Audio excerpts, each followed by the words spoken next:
Hi, I'm Lou and my mini bike pull starter is broken. Today we're going to fix it. This is what happens when I try to start it. I got this replacement from HIPAA and I'll put a link in the description below. Pop out the throttle cable clip, bolts.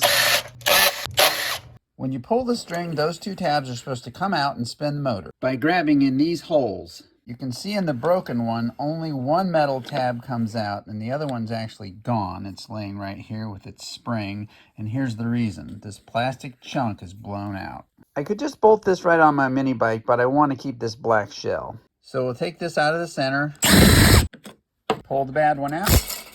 There's the spring that goes with that one. I'll take the string off the spool and untie it here. New one. There's really no avoiding the spring explosion when you pull it apart, but fortunately it's pretty easy to put back in. You take this little hooked end and put it right in here and keep winding it around inside the plastic until it's all in like that. Pull your string back through and tie off a knot. Wind up your rope on the spool. We're ready to put it in, and you want this little piece of spring to hook on that piece of metal right there.